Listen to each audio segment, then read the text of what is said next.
Good morning, everyone. Thank you for joining us for our Get Ready for Harvest 2021 style webinar. And so we're glad that you joined us this morning. I am Mindy McDermott. I will be the host handling the controls this morning for the webinar. So thank you again. We know you're busy, and so we're going to get right to our content and hopefully get you started on harvest smoothly this year. So we do want to make sure that you get that strong finish put on the crop year for 2021. But let's get some housekeeping items for the webinar taken care of first. So next slide, please. We do want to make sure that you get any questions that you have on your mind answered today with our experts. And so there are a couple ways that you can ask questions, and some questions are already coming in, so that's great. We love it when you send us your questions. You can ask those questions either in the Q&A or in the chat. If you don't see the Q&A on the right-hand side of your screen, check the controls at the bottom of your screen, and that Q&A button will bring the side panel up so you can ask questions. But either way, Q&A and chat, I'll keep my eyes on both of those and get those questions presented to our panelists this morning. Next slide. The agenda is very full this morning with several items that we recommend that you do a quick check on to ensure you have a smooth harvest season.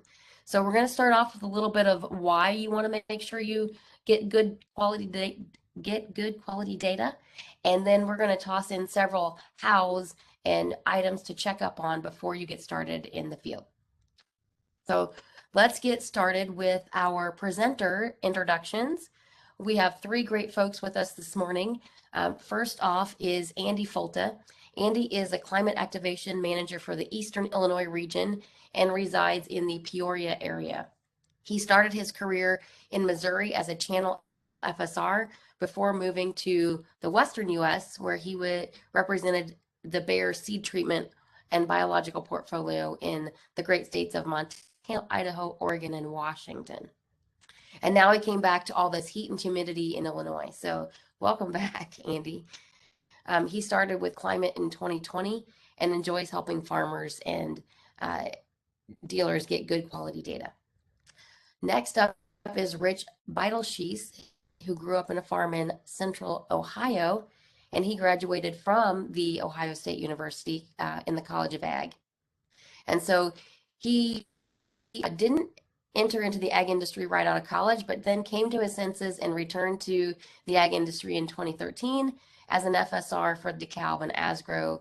And then in June of last year, he transitioned amid all of the COVID mess to the climate activation manager for the state of Ohio. So we're glad to have him here with us as well.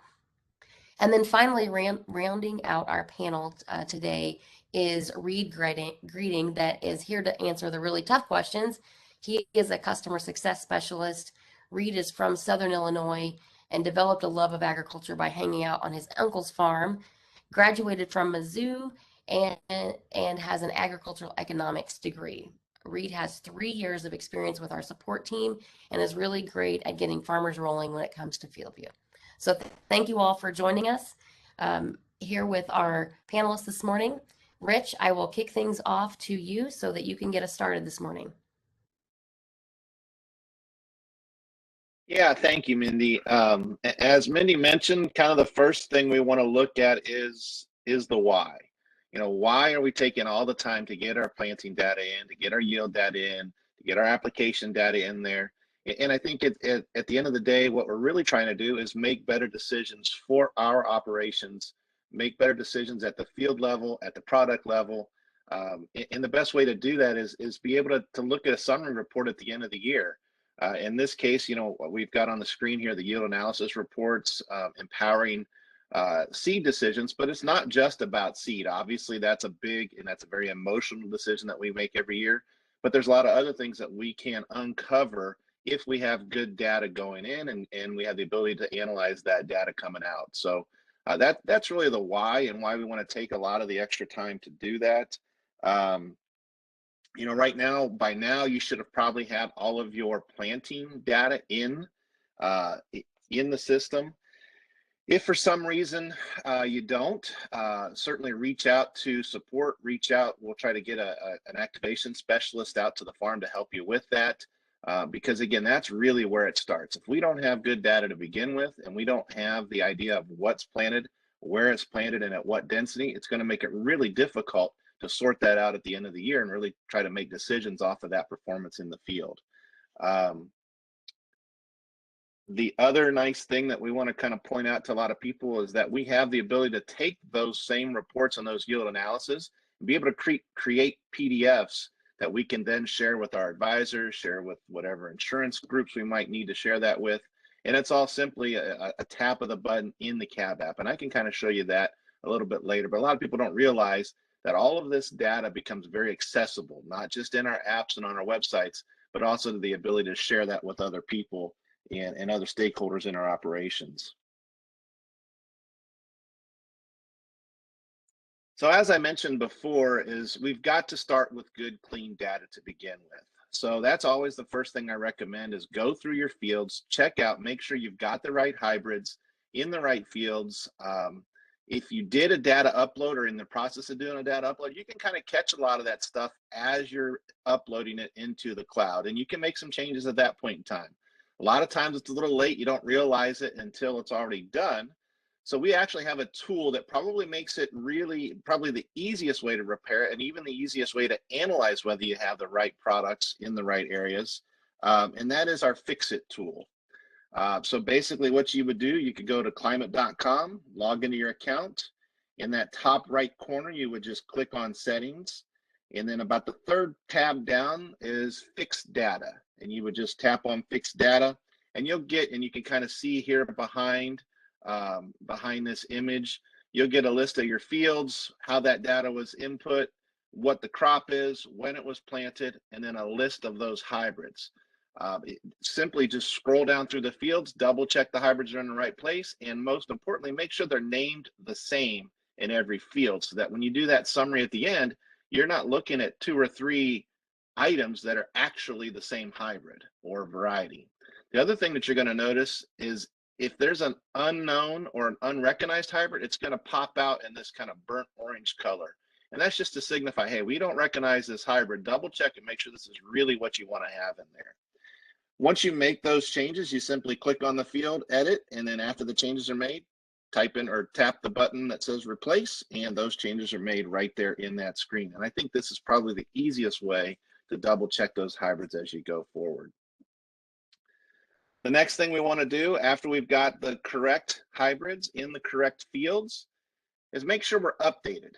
Okay, and that means several different things, not just updated in the FieldView app, which is the black app here, or the CAB app, which is what we're primarily going to be using in the process of harvesting, but we also want to make sure that we are updating our iOS system as well.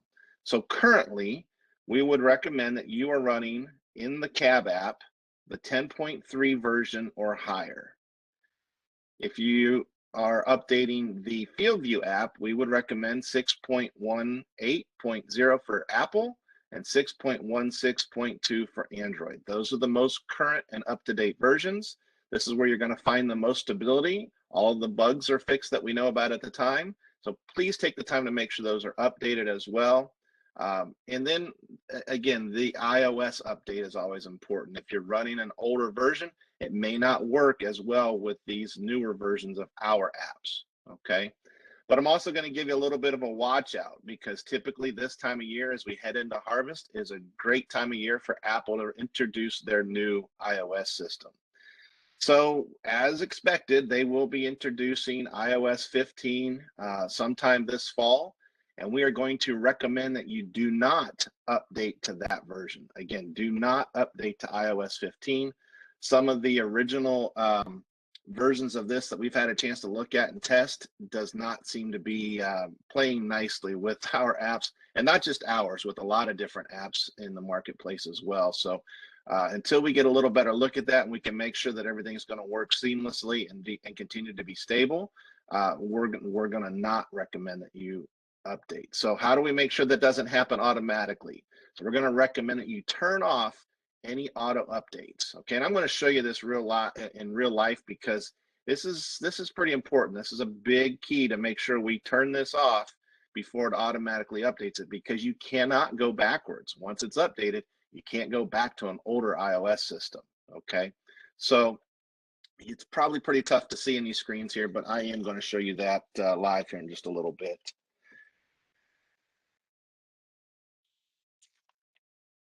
So the next thing we want to make sure is that you've got a compatible iPad, okay? There's a chart here to the right, and again, the writing's probably pretty small. It's probably pretty hard to see each one of those models, and I'll kind of show you how you can find those models in your iPad. But if you want to check this out, I recommend you check this out. Go to support.climate.com, also known as our Knowledge Center, and you'll be able to find this chart to try to track down where your iPad fits in this. But basically speaking, any iPad over 5 years old, Apple pretty much walks away from. They don't give the ability to update to the newest iOS system, and therefore you might see some issues with our apps along with their inability to update to the newest iOS. So again, anything over 2013 is definitely not supported, and then some of these are probably going to be falling off as you get towards the kind of the top of the list here.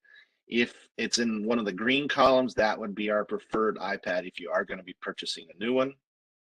But if you do purchase a new iPad, keep in mind that if you're running the 2020 Precision monitor, that it requires the USB-A cord in the back, but the new iPads have a completely different cord coming out, which is the USB-C. So it's the small USB to the large USB-A that you would have to purchase. Most of the cords that come with the iPads are going to have the USB-C on both ends. So you would have to get that cord that has one of each.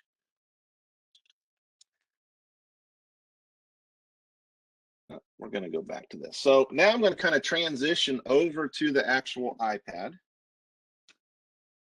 Let me get my screen sharing here.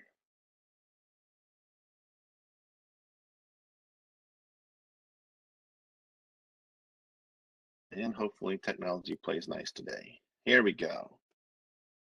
Yeah, we can see it coming through, Rich. Okay, good deal. So we're going to unlock, and here's my typical home screen that you would see anytime you open up your iPad. The first thing I would recommend is to go to the settings, okay? So you see my little cursor here, that's what you're going to follow along today. You're going to go to my settings.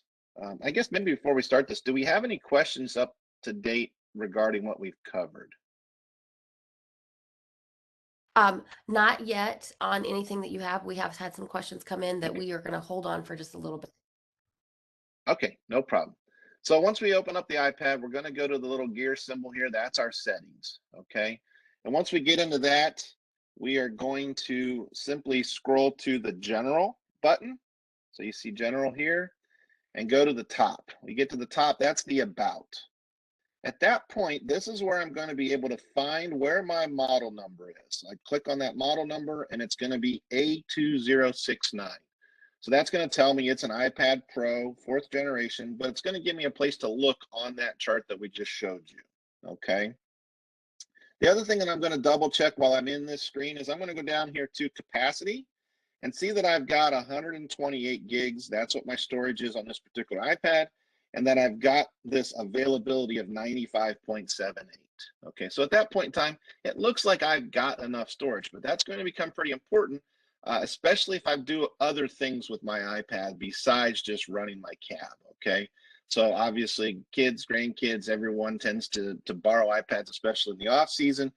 And then I get ready to plug this in the cab, and all of a sudden I don't have enough storage to run my apps, okay, and to be able to store the data that we're producing in the combine or the tractor. Okay, so always double check that you've got enough there as well. Then we're going to go back here. The other place I can kind of check my storage is I'm back to this general screen. I simply scroll down to iPad storage, therefore the catchy name.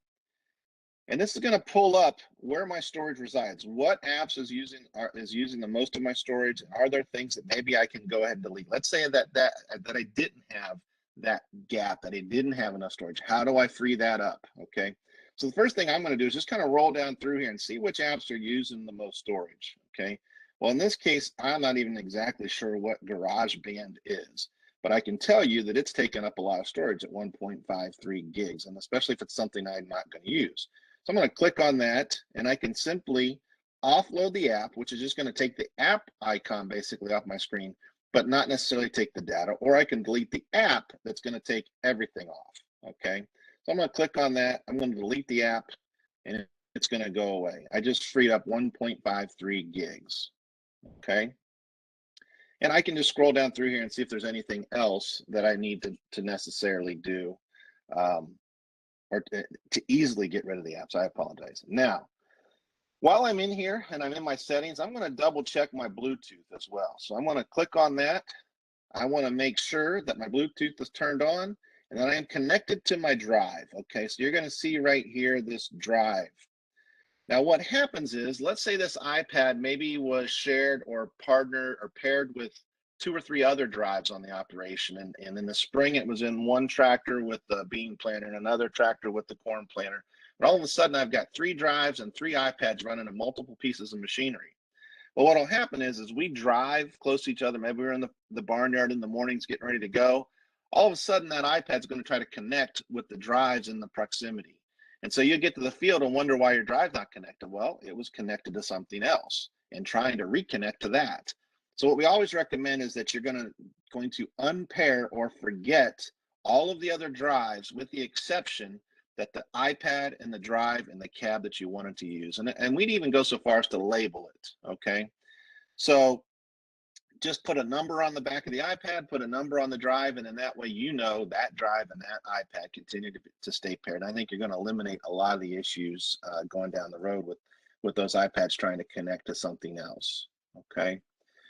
So now we pretty much spent our time in the settings. We're going to go right into the apps. Well, looky here, I got some apps that I don't even, again, am I going to use Angry Bird Friends? Probably not. I bet one of the kids probably downloaded that. Another way to delete the apps is just to click and hold on it. I can edit the screen, share the app, or delete the app right here as well. Now all of a sudden, Angry Birds is gone as well. So now I'm down to just these 4 or 5 apps that I'm going to continue to use. We're going to go ahead and open the cab app. I'm going to go to my home screen. There's a couple other things I want to check as far as what we're doing in this home screen. I'm going to go to settings and I'm going to go to data. At this point, I'm going to be able to see how much data is stored locally in my iPad based on a year-by-year average or by year-by-year summary, right? And I'm also going to see this down here at the bottom where it says available. Again, I just freed up a couple and deleted a couple apps. Now I'm up to 80.11 gigs of storage that I have left. So again, I've got plenty here, but let's say I didn't. Let's say this bar was clear over here and I'm just about out. Well, I look back here, do I really need, and I realize this isn't necessarily a lot of data or storage here, but do I really need stuff clear back to 2001? Probably not. That's 20 years old. Probably not going to tell me a whole lot. So I can simply go over here. It's going to pull up which fields are in there. These are probably some fields that it looks like I probably helped someone. There were some issues maybe with what was recording. No reason to keep it. I could just clear 2001 data. What that's going to do is that's going to take the data off of this iPad locally, but not necessarily out of the cloud. But before we do that, we want to make sure that it's actually in the cloud. What we don't want to have happen is, let's say we go up and we delete 2013, 14, 15, 16 data off of here, but we still want to have access to that, right? Make sure that that data has been cloud synced to our actual cloud account. Okay, so the best way to do that is go to climate.com or open the FieldView app and make sure that those fields and the information in those fields exist. If that's the case, that meant it moved from our iPad cab app to the cloud and then back to our access on the web or in the other app. Okay, that's the easiest way to determine that everything's there. We have had some issues, and a lot of times when you call in, the first thing support's going to ask you, are you sure you cloud synced? Is everything synced? Well, I'm not exactly sure. So we're going to go back to this home screen. The easiest way to find that out, and there's some other information we can do, but we're going to click on this help icon or the lifesaver icon. Okay, from here, We're going to get all kinds of information. How do I get a hold of support? Easiest place to find the phone number here. Okay. But I've also got the ability to scroll down here to where it says Cloud Sync Status. I'm going to click on that. And I want to make sure I go down through these fields and make sure all of these fields are showing up 100%, that everything that's in my iPad has cloud synced and it's now in the cloud. Okay. Let's say something maybe happened. We got a little kink in the hose and something didn't, maybe it's only 80% or 90% cloud synced. We would just want to tap on this icon, let it run through and cloud sync until you see all of this at 100%. A lot of times that alone will correct or fix some gaps in some maps that we haven't been able to see. Okay. The other thing I want to point out while we're right here is this version info.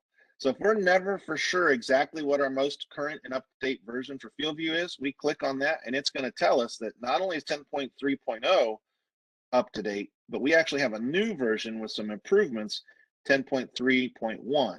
So that would be our newest number, that when we go to our app store, we have the ability to update to that version now as well. Okay. The other thing is to always make sure that your subscription is up to date as well before you start deleting information, because we want to make sure that you have access to do that. And the best way to do that is to make sure your subscription is up to date. So at that point are there any questions as far as getting all of our updates in, freeing up any space that we might need in storage? Did anything pop up yet?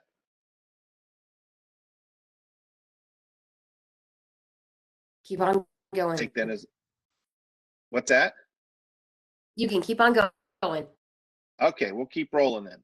So now we're gonna look at another thing that tends to kind of clog some things up a little bit, and that is our drive and our drive offload. Okay. So what I'm gonna do is I'm back at my home screen here.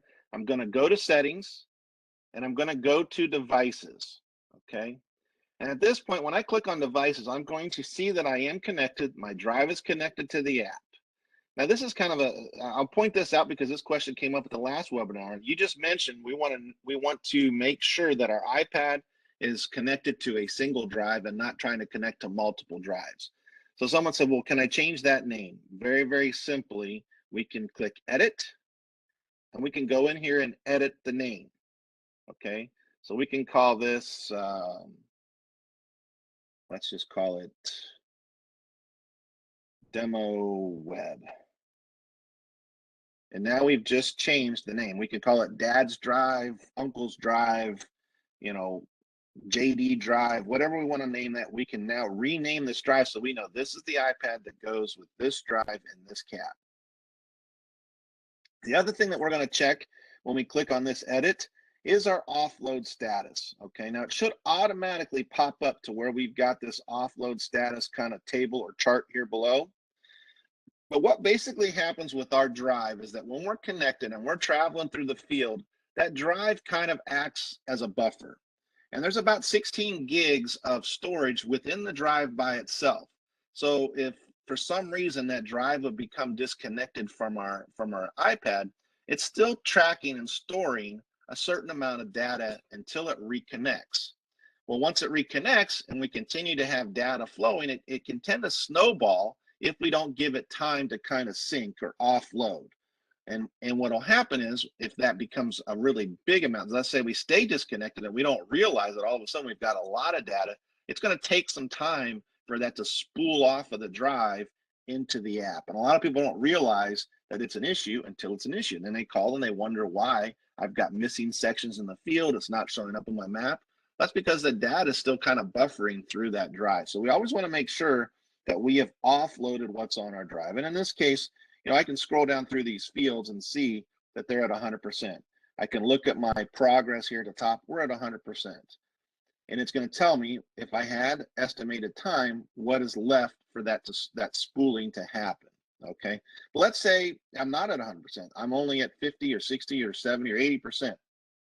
The best thing to do is hook up the drive in the cab, and it doesn't have to be turned on necessarily. We just want to make sure it's powered. So if the key's on, it doesn't have to necessarily be running, but we want to make sure that the drive is powered, it's connected to the iPad, and we allow this to sync basically. And it usually doesn't take that long. If you start to see this estimated time remaining, 24 hours, 26 hours, it may be time to call support and get someone else involved. There may be some, I won't say shortcuts, but some easier ways that we can try to make that happen for you. Okay. If it's been a little while since you've connected that drive, it may even prompt you, is this the right drive? Is this your drive? Simply click yes, and it's going to give permissions for that drive to start to offload data. Anything come up so far? Yeah. Hey, Rich, this is a great place to just ask you a kind of a clarification. Do folks typically have to cloud sync more than once, or what's the catch to make sure, or the check to make sure that they have all their data offloaded? Just make sure that we emphasize that um, perhaps maybe sometimes multiple cloud syncs are necessary if all the data doesn't come through. And Yeah. how do they check to make sure that it is complete? So as far as checking to make sure that it's cloud synced, you could go back to that lifesaver icon just to make sure that it is cloud synced. And it's probably not a bad idea just to click this cloud sync tab here in the corner, wherever you see that. Let's see if it's going to play with me. There we go. Just to make sure that what's in your iPad is getting cloud sync. Now, as far as the offloading, again, you just have to kind of go through what I just showed, going to devices, clicking on the edit, just to see. It's not a common problem, but it does happen. I wanted to point that out. A lot of people don't realize that that's even a part of our system. Okay. But usually when you start to see, and maybe Reed can even jump in on this, but usually it's when you start to see mapping issues when you're in the cab, maybe a delayed, even a longer delayed lag time, gaps in data is where you typically see the drive maybe hasn't been offloaded. And then the cloud sync is where maybe you're seeing it on the app, but not necessarily seeing it in the FieldView app or on the web. So does that make sense, Reed? Yeah, I would agree with that. I would say, like, typically the biggest really time we're going to use that offload side screen is whenever, like Rich was saying, we see a map on the cab app, and we've cloud synced a few times, and where we're not seeing that map replicated on the web or on the black and gold FieldView app. That's typically going to be a situation where we're going to want to go in there and make sure we're checking the offload status, making sure the drive is 100% offloaded. And if it's not, just leave it connected for some time, and it'll eventually offload all the data. And then we can give it another cloud sync and see if the map synced up. And if it didn't, that would be a situation where you could reach out to support and we can investigate that a little bit further.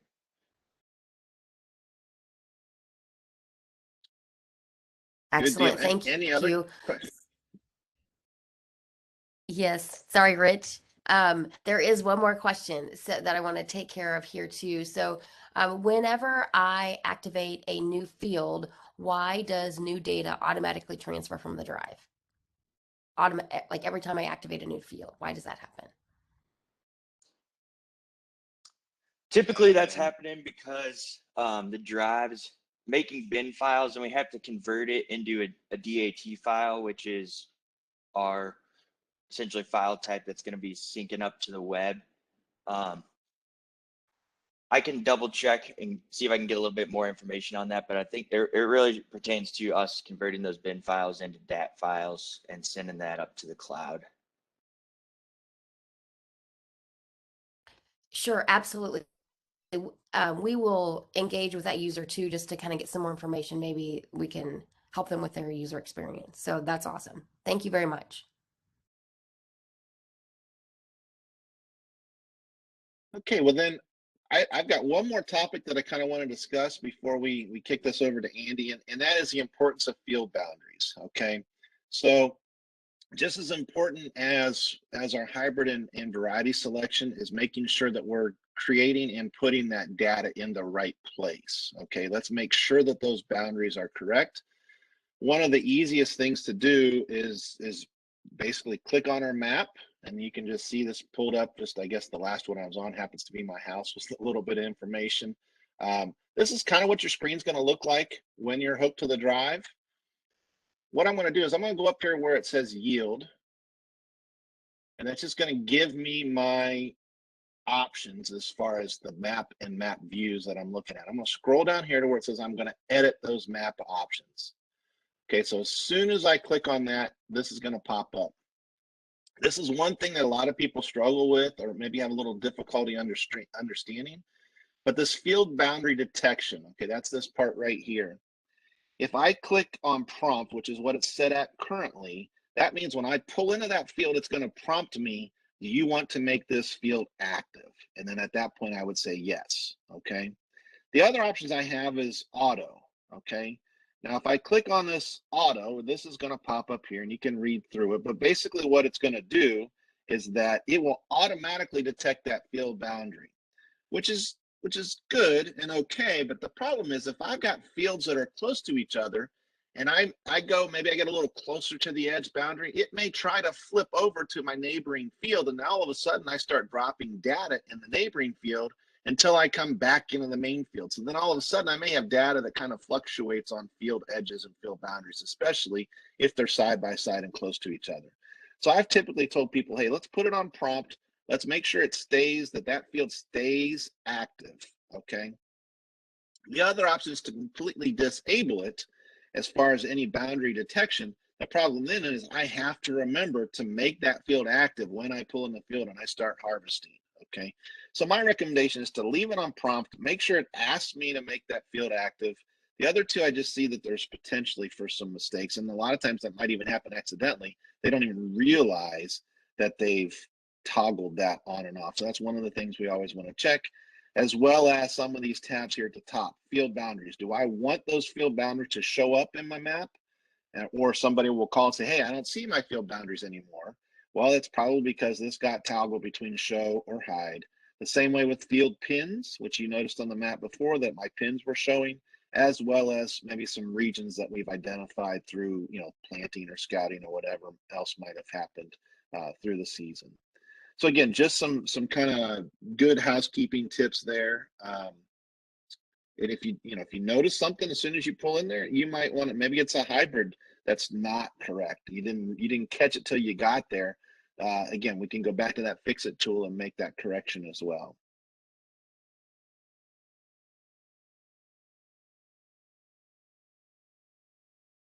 Any other questions? Hey, Rich, what happens if I have a new field and I don't have a boundary for that field? How do I handle Okay. Yeah, that good. when I'm using the cat going into Good harvest? question. So we put in this field. Let's say it wasn't a field that existed. I'm just going to click on the field, and you're going to see all the fields that are in this particular count. I'm going to scroll clear to the bottom, where it says add new field. Okay. Click on add new field. And then I'm going to click on field name. Let's say it's a custom, it's a one-off, but I still want to keep track of it, right? So I'm going to call this maybe Jones 1, right? Who's the client? Well, that's Jones. What farm? Well, probably going to be the Jones farm, right? This is just a one-off, right? Click add, and now I've got this Jones farm showing up. Do I want to make this field active? Yes. Once that field becomes active, I've got to determine, okay, is this a corn? What am I going to be harvesting? Corn. We've got other options too, but to make it simple, it's corn. At 56 weight, 15.5 moisture with the shrink factor of 1.2. Now we could change that, but that's just pretty much standard. So I'm going to leave that. Click done. And now we start to harvest, and it's going to build those boundaries as we harvest. But what you might see when I scroll down here to Jones, you're going to see this question mark for the boundaries because we haven't created that yet, okay? We don't have a date where anything's been put in that field yet. So don't be alarmed when you see that. We just don't have the boundaries until we harvest it. Good question, though.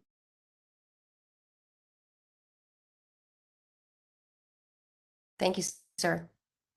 No problem. Anybody have anything else? Not right now. Okay. I guess it's Mr. Foltz's turn. Oh boy. Fun, fun.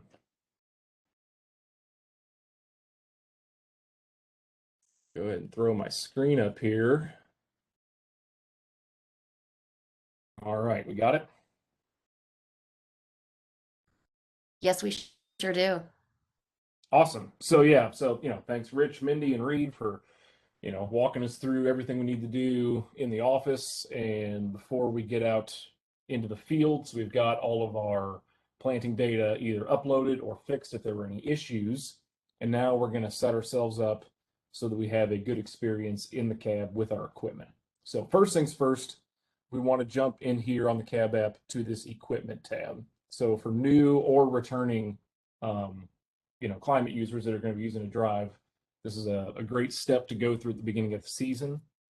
So we got all of our pieces of equipment. I've cleaned out a bunch. I used to have like 40 or 50.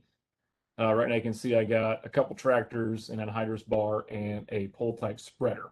So obviously for harvest, we are going to go and add a new piece of equipment. We're going to bring up our equipment type list. Remember when I first started with Monsanto and then Bayer, we only had basically planters and combines. Now we got a whole litany of different compatible pieces of equipment. We're going to go into combine, and then we'll see all of our different makes, series, and models.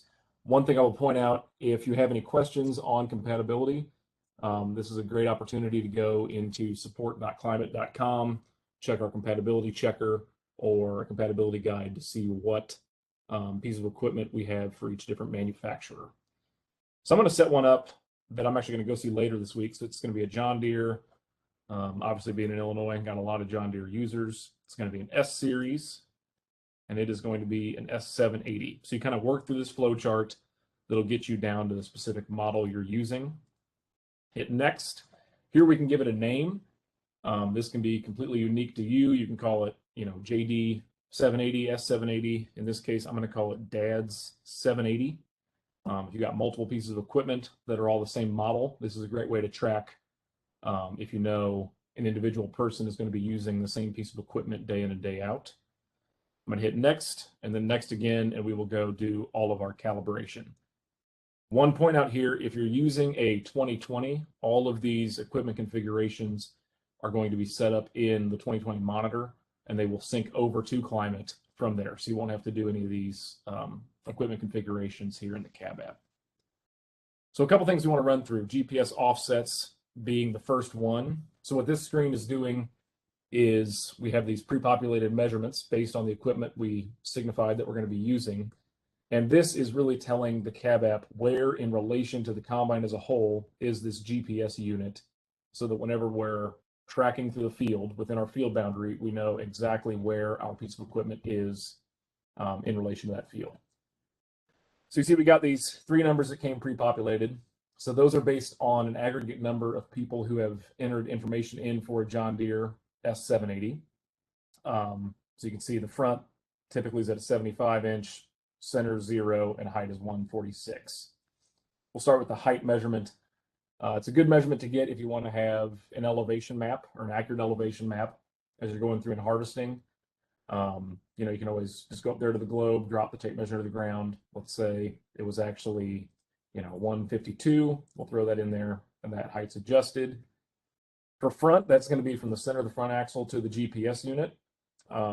Most all manufacturers now, I know, John Deere, Case, Class, and everything, they're mounting their factory brackets, the pedestal for the GPS unit over the cab.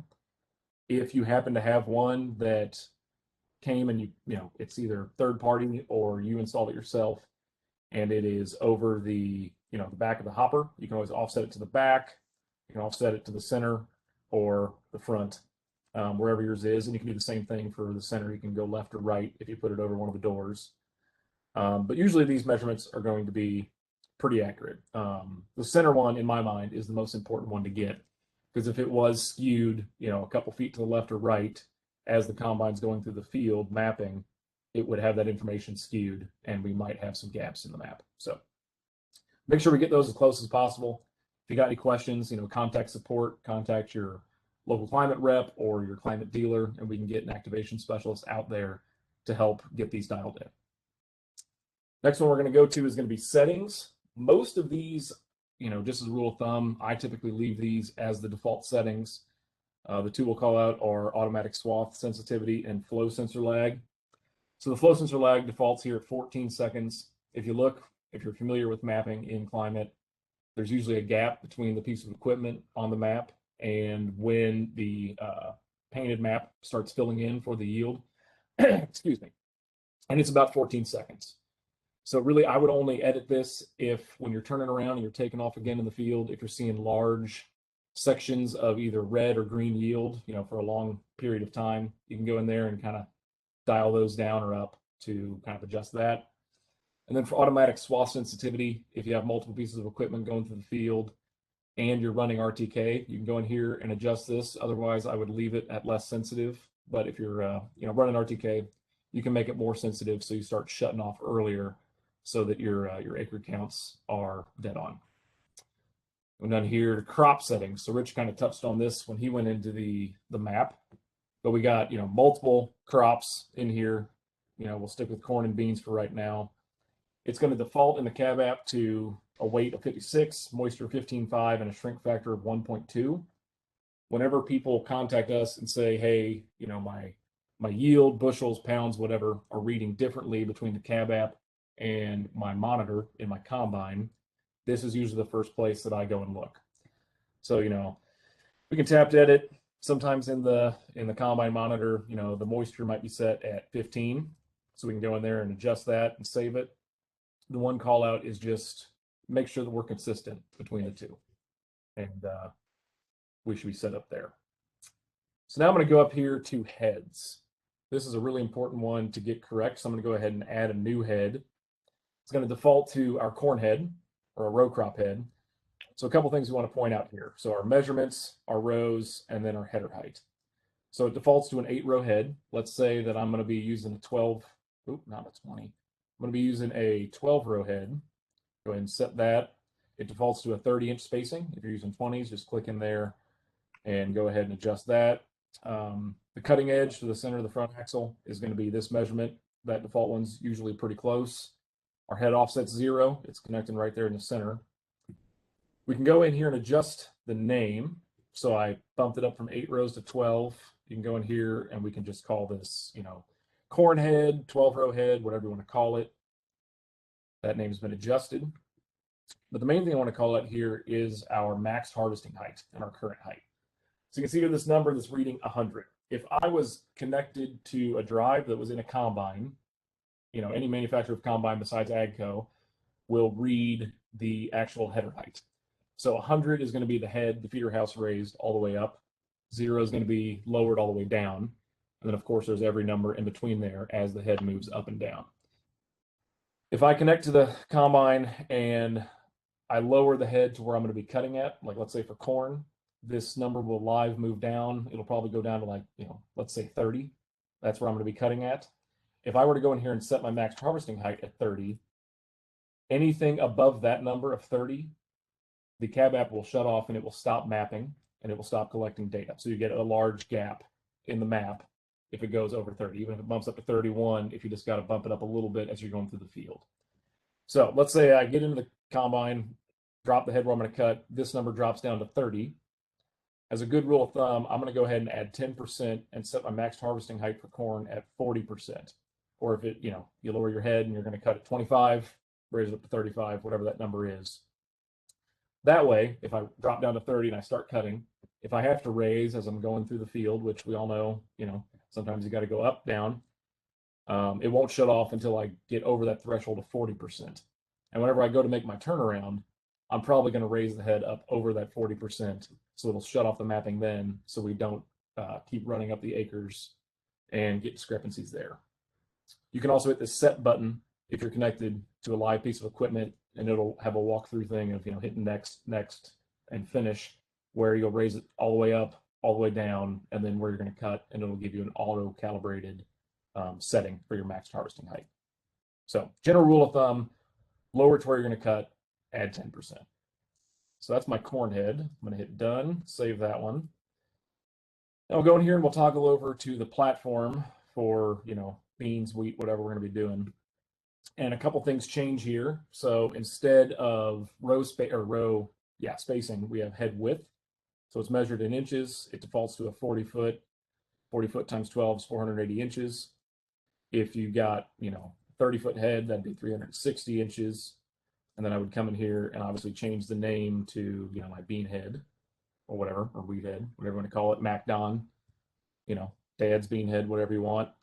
The other thing that's going to change is going to be swath sections instead of rows. So what swath sections does is it takes this head, whatever width it is, and it divides it into little subsets, little sections. So right now I got it set at 32, which is the max. So this 30-foot bean head is being divided into 32 individual sections.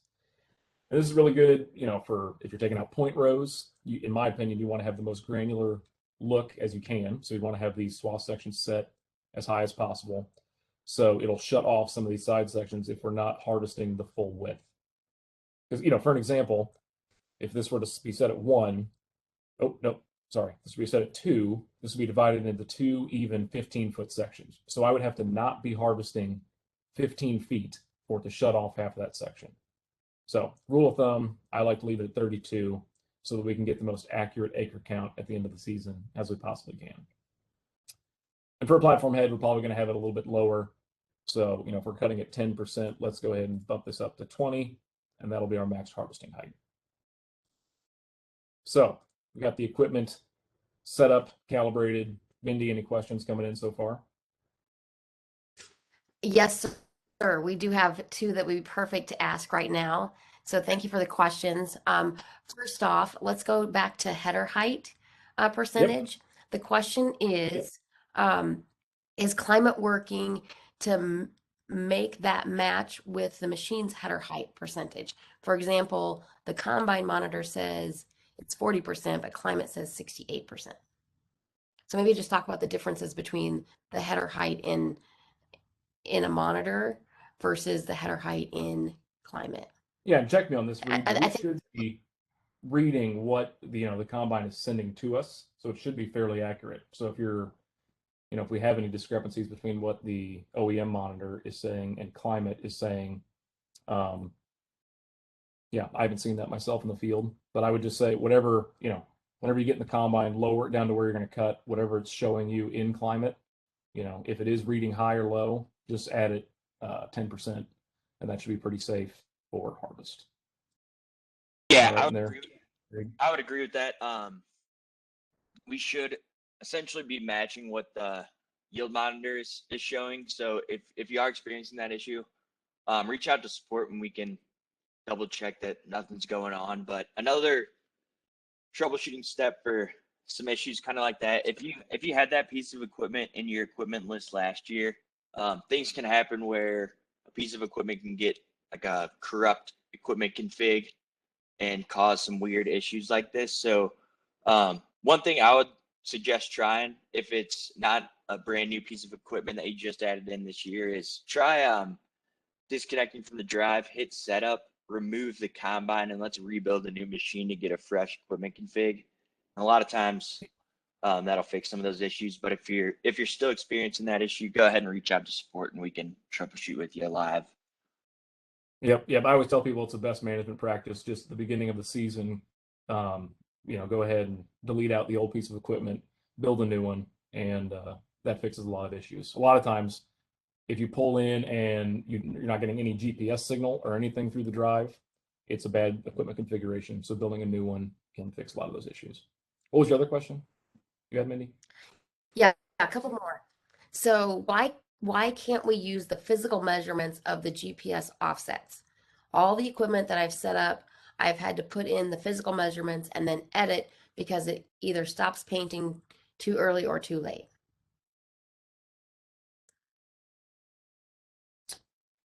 So you're saying that, it's leaving gaps at the end of the map? Because I'm assuming what that question's saying. I think that's the way I interpret it, that maybe there's still some discrepancy between those physical. I can get some more information on that if we need more information. Yeah, Yeah. Okay. So I would say whatever is Andy, in he the. is actually saying yes. Okay. Yes, leaves gaps or carries into headlands. Okay, gotcha. I mean, whatever is in the OEM monitor, that's good for the monitor itself. As a best management practice, I always just go out there. I've got a tape measure here on my desk, and I've got one in my backpack. I just take individual measurements, throw them in the cab app, and then if we are seeing, some of those gaps, or where we're going into the headlands and we're still harvesting, um, you know, it's a one-off issue. I would go in there and adjust the front distance, and either bump it up or down if we're shutting off early or shutting off late, and dial it in there on the cab app. And and Andy, isn't that also that they could adjust that lag time too, the seconds that it takes Yeah, for the lag? yeah, Isn't that an adjustment that could fix that? yeah, that's more if we're have long gaps of really high or really low yield, but that can also be a fix as well. And if you got any of those kind of questions, Okay. Okay, text one more. and we can proxy in live and work through that issue with you when you're actually in the field. Yeah, just one more follow-up to that. The question is, why does it do that? Why don't the physical measurements fix that? What would cause that? Is that still a one-off situation that they might need to take a look at? It would Or be is there something something I would want to take a look programmatically? at. I don't know, Reed, if you've seen any situations like that, working in support. I don't know if it's a. Yeah, I would anything.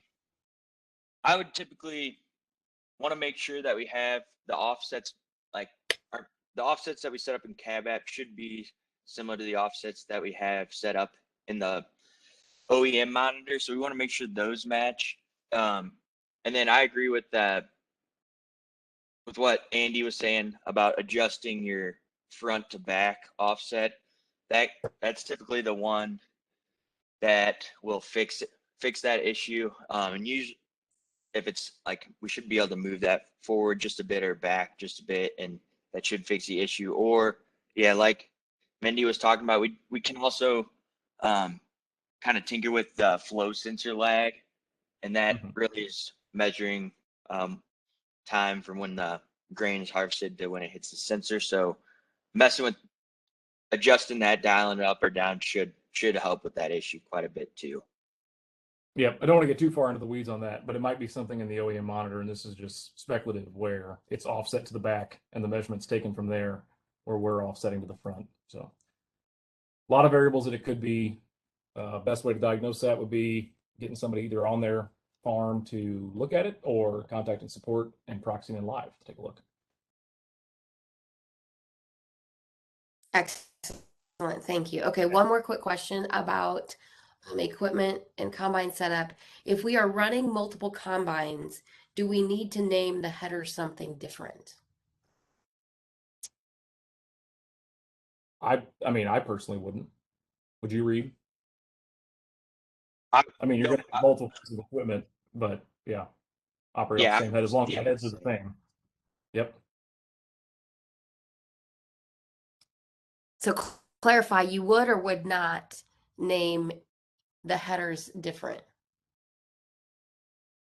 I personally would not, as long as the heads have the exact same measurements, they're the same row, same spacing. Okay, perfect. All right, carry on. So I'm going to go ahead and jump in the map. Common issue that I see and that I get calls about is, hey, I pulled into harvest and it's asking me to start, applying anhydrous ammonia or to start planting. If you're coming back after season, after planting season or spraying season, we do need to jump in here to equipment and make sure that we go over and set our combine as active. It will pop up here as the active piece of equipment. Then I can go back into the home screen, go to the map, and now we're set up and ready to harvest. Obviously I'm not actually hooked up to a combine. I'm sitting here in the office, so I don't have a GPS unit that's going to be, making me select the active field based on where I'm at. But I'm going to go in here, go to this field. We will hit yes, set as active. We're harvesting corn, and now we're ready to go. One quick call out for our metric panes over here on the left side. We can edit these, so if you don't really want to see the instant moisture, because we got a moisture reading up here, you don't really care about the field bushels, you can edit those. So I would leave the yield and the moisture percentage up here at the top the same. Then we can click down here to edit. And we have a whole list of different panes that we can go through and say, I want to be able to drop a pin in the field. So I'm going to bring this one over here. And I like to have the estimated time remaining so that I can tell my fiance when I'm going to be home for dinner. And I have now set up those so that I can see the view in the cab that I want to see. I'm going to go back in here to help, and I'm going to go to demos, which we have all these demos. So if you want to see it run live on your iPad, you can always go in here, download one of these and see it. But this is going to be a great view to show the header height that I was talking about. So you can see this operation. They've taken out the headlands. Their head height is at 55%, and all those rows on the bottom there, those red things, are disengaged, so they're turned off. And I think this one has its max harvesting height set at either 45 or 50%. So as we come into that area that hasn't been harvested yet and the head drops, you will see that head height lower, and then our rows become active. So you can see here he pulls in, the head height drops below 40. We're at 35, 34, and those rows become active, and we start harvesting. And there you can see that 14-second gap I'm talking about. The moisture readings start coming through, yield gets calculated, and then our map starts to be built. And you can see as he's going through the field, the head height's going to go up, it's going to go down a little bit. And that's why we want to have that 10% threshold so that we don't get any gaps built in our map. So I'm going to back out of here real quickly. I'm going to run back. I'm going to disconnect my drive. Make sure it disconnects. Then I'm going to go back into the map and show us a couple things we can do. So let's say, we get done with harvest. We have our not so pretty yield map because we got a lot of red here. I'm going to go to this, bank of 6 little panes, the bottom left one. I'm going to go into one of our reports, the harvest summary. So in here, we got a whole bunch of information, all of our yield information, a breakout by hybrid and by combine. We only got, one hybrid and one combine running in this field. But let's say I know that I didn't actually take just under 28,000 dry bushels. I actually took 31.5. I got a scale ticket that says otherwise, or I can adjust it by weight or the moisture. And you can see our average yield here is 226. I'm going to go in here. I'm going to adjust this to 31,500. Hit done. Our average yield goes up, recalibrated, and you can see our yield map adjusts as well.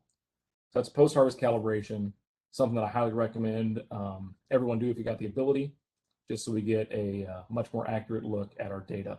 If for some reason you need to revert it back to what was originally taken from the field, you can always click in that metric that we edited, and there you can see we still have the original number, so I can revert it back to 27,887, and our yield drops back down, and our yield map adjusts as well. So with the 2 minutes we got left, I'm going to real quick hop out and hop over to equipment again and talk about remote view. So remote view's thing that's been around for a little while. We keep updating it for better stability.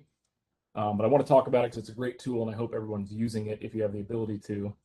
So let's say that I have, my iPad with a cell service or a hotspot in the cab, and my dad is at home and he has his own iPad or he has, his iPhone, whatever, and he is, also connected to a phone service, and he wants to remote view in and see what I'm seeing in the cab. If we're logged into the same account, which we can see, right there, that's my email. If he's logged into that same account with me, these remote view buttons will become active for the pieces of equipment that are running. So like, let's say I'm running Dad's 780, and I got a internet service. This remote view will be active just like the setup button is. I could click that and it will show me his screen, what he's seeing live in the field.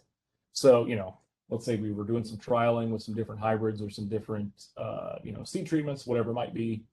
He can say, man, this stuff's, is it doing good? How's it performing?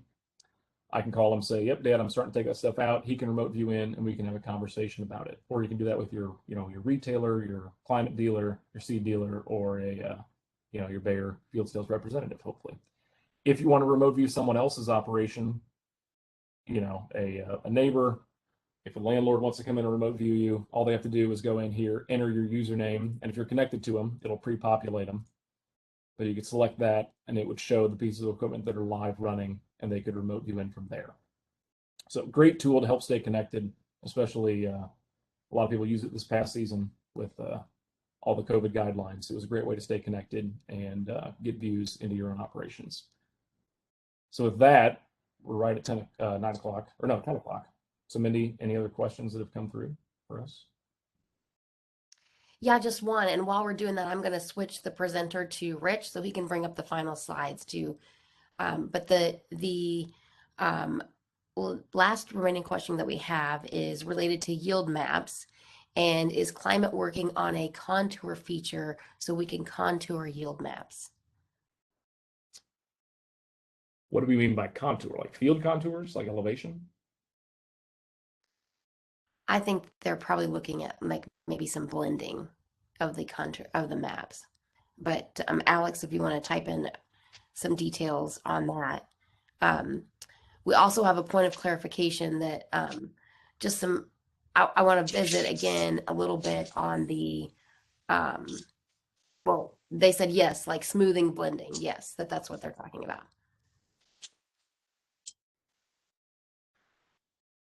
Personally, I have not heard of anything coming down the pipe for that, but if you get in contact with our data management team, we do have some options where we could likely help you out in those situations. Oh, he's talking about on not so pretty yield maps. So on maps where, they're really jagged, I would try, I don't know if they have doing the auto adjust feature to try to, smooth out it'll show the best rendered image, in my opinion, of the yield map. But if we're talking about things where we got wavy lines or, gaps in the yield map, that's a time to have a conversation with your dealer or support, in my opinion. Perfect. Okay. The other question is just another question on, or clarification on naming heads different. Their recommendation, this user says, if you don't name them differently, your combine will switch heads from time to time. But I think the fix for that is making sure that one iPad stays with one drive and that you forget all the other drives that you may be connected to at some point, right? Does that sound familiar? Yeah. I highly recommend having one drive per iPad and only pairing that iPad and drive together. And I would even go in, like Rich said earlier, and forget the other drives that it might have been connected to. Excellent. Okay. Well, folks, thank you very much for joining us. If you want to go ahead to the next slide or two, Rich, we'll close things up. One thing that we want to make sure that you're aware of is our support.climate.com website. There are all kinds of resources there. It's a great spot for you to start looking for assistance, or if you're really looking on how to do something with FieldView. And then we did record this webinar session. So next slide, if you look at our YouTube channel, you will find recordings that we do of our webinars. If you want to go back and revisit anything, look for this recording to be up in the next couple days once we get it back from WebEx and do some trimming of the ending and beginning. We will get it loaded onto our YouTube channel so that you can send it on to other folks if they weren't able to join us right now. But then also if you want to go back and just revisit anything when you have more time to pause and rewind. So thanks for joining us again. Keep watching for more webinars on events.climate.com.